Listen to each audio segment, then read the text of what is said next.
Hello everyone, welcome to a different sort of video today. We did one of these before with our first hybrid. I completely forgot the name of. It's been so long.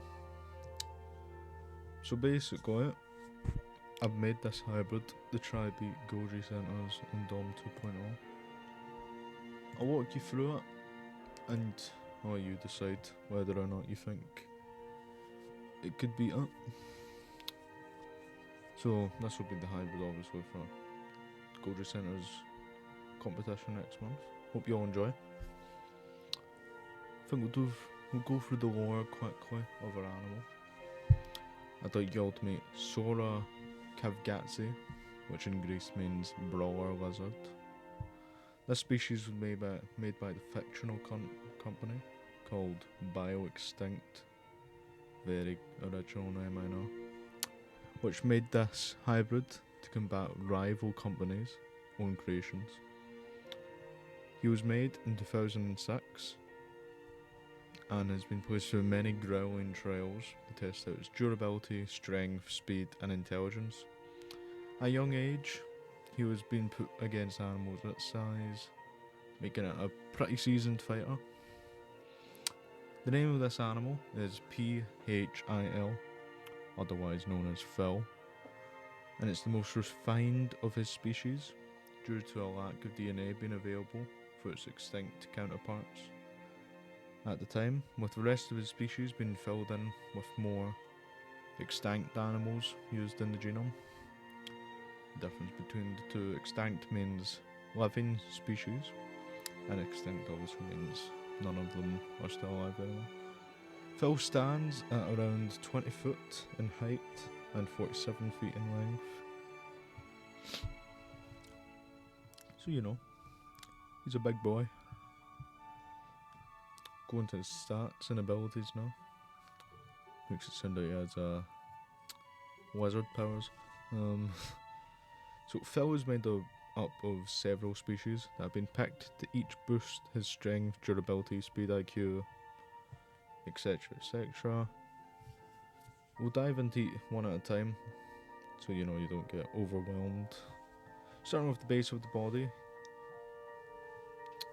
as well as the head, it is mainly T-Rex.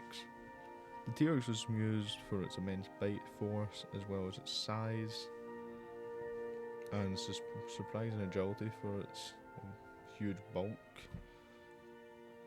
They help our cat hybrid keep up with obviously more nimble animals in a fight, because also T-Rex had some of the best turning of any theropod animal. Dinosaur. The T-Rex's sheer bulk and muscle already gives a deadly adversary. However, I've decided to add onto the already powerful bite by adding Triceratops DNA, and for more areas the jaw muscles could attach to, as well as a frontal horn and its crests. The reason why it has no large horns on its head is I'd like to imagine the amount of calcium in that's been put in this body. Just it's not evenly been spread out due to the sheer amount of armour that's covered in fell. Another highlight of the Triceratops is its additional thick layers of skin and osteoderms. The quills you see on Phil are from the trike, which serve no purpose apart from decor and are purely speculative for Triceratops, as far as I know. Moving down to the torso, you may be able to notice the amount of armour covering Phil. This is thanks to Saura and the Cuvier dwarf crocodile. I want to say that one.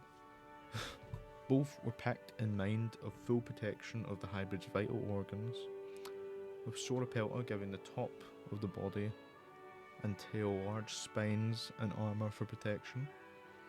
If you look up like Saura pelta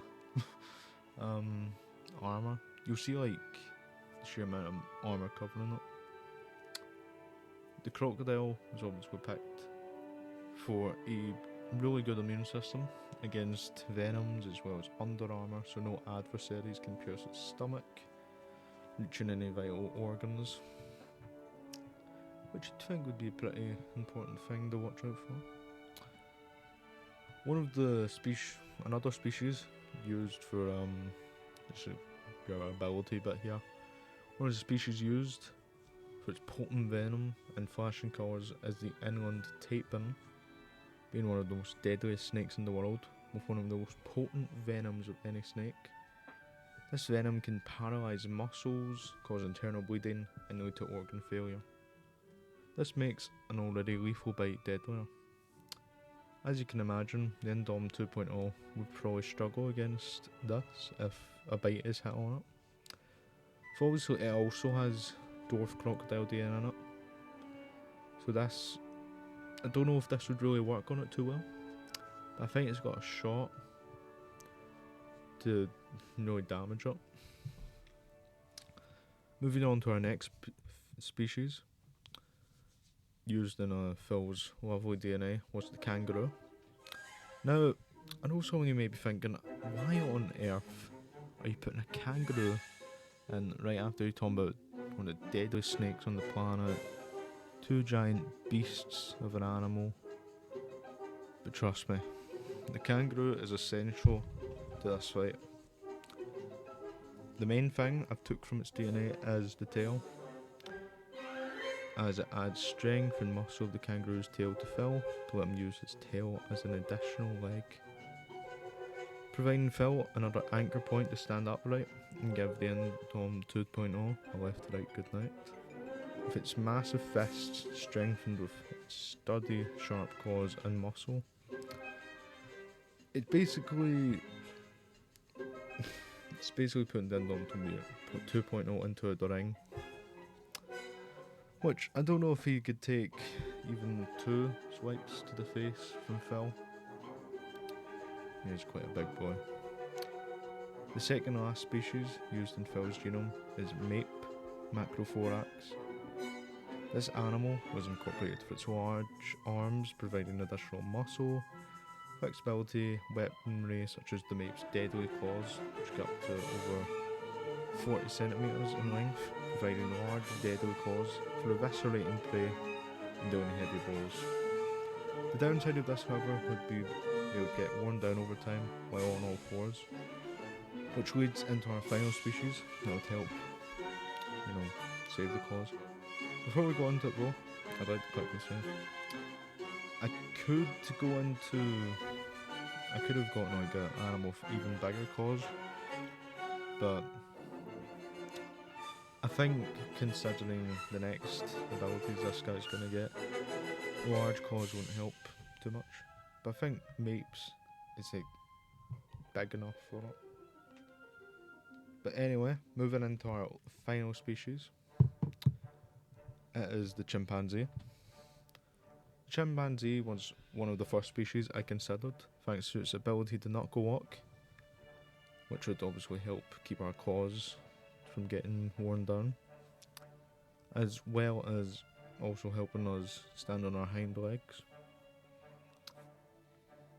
In addition to this, the thumbs from the chimpanzee give our animal the ability to manipulate objects and other animals to its liking, whether that would be making a spear out of a branch or flinging a person. These are great assets for our animal. Obviously, could grab the Indom, throw him around if he works out enough. Could do the grab its head, give him a wee shake around, or her, should I say. Also, to help with using these tools, its great intelligence will help Phil to problem solve and find the best weaknesses to his opponent. As well as this, all the animals used should be able to function well enough to not be similar to like the Scorpius Rex in terms of sanity, because the sheer amount of animals put in that drove it insane, and also you could see like tumours and all that growing on the back of it, which an animal does not need. With all these animals being used to killing and doing it in similar ways, whether that may be in jaws, arms or tail, this creates a pretty deadly opponent.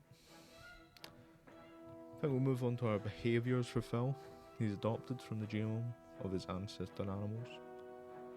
This includes obviously the aforementioned tool manipulation, providing distance from the 2.0, and potential projectile weapons for throwing at them.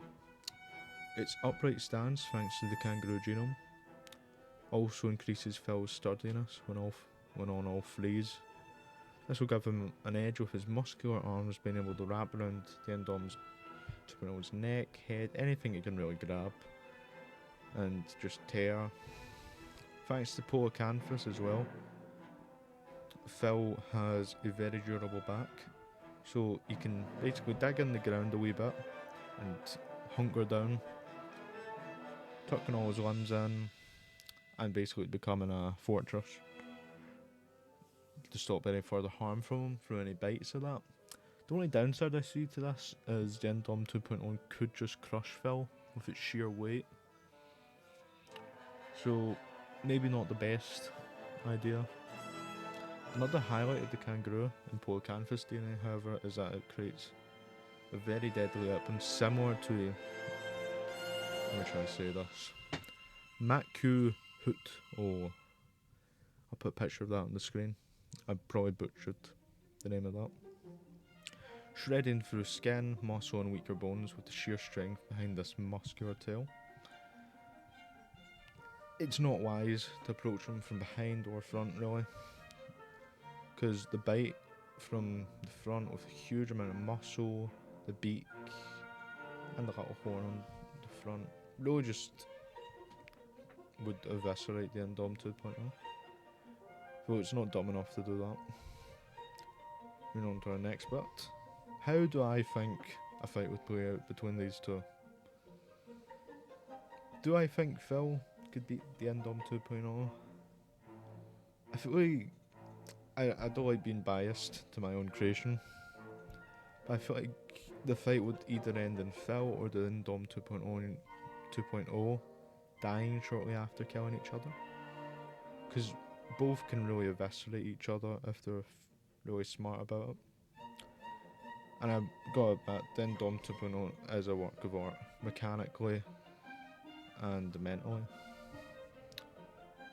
Well, I think Phil stands a better chance than some. I think the sheer weight of his armour may weigh his speed and agility down, allowing the Indom 2.0 to wear him down and kill him. Though I also don't think Phil was dumb enough to let that happen. There are many possible ways they could kill each other, so I feel like Phil could pull through and win this battle.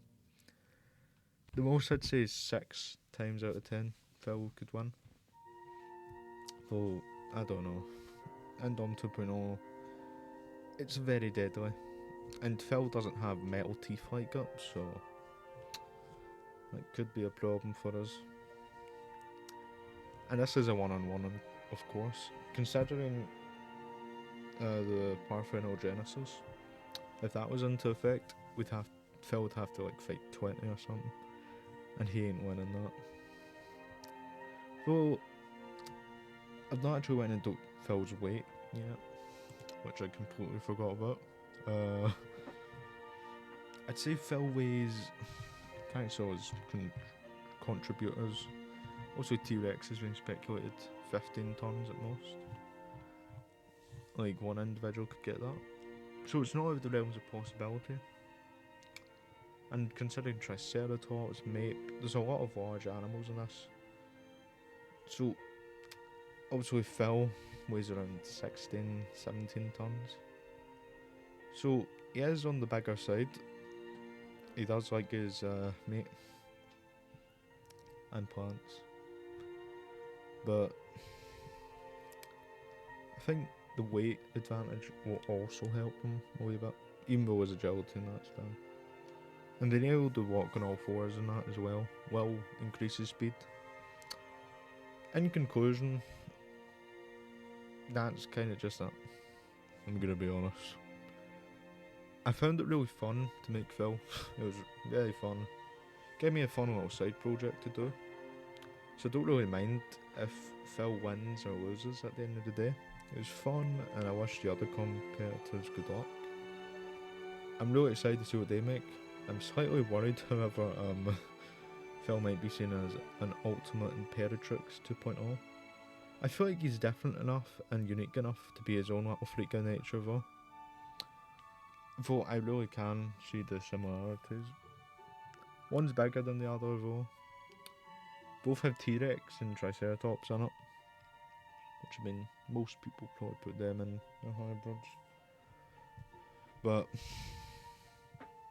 I'm looking forward to seeing that 1v1. I hope you all enjoyed this deep dive into my hybrid. If you do, please remember to leave a like and subscribe. It really helps me out a lot, if you couldn't tell. For those of you who want to join the competition for this, Goji-Centers is doing it sometime in February, so keep an eye out on their channel for any news. Other than that, I hope you all have a nice rest of your days, and I hope to see you all next time. Bye bye.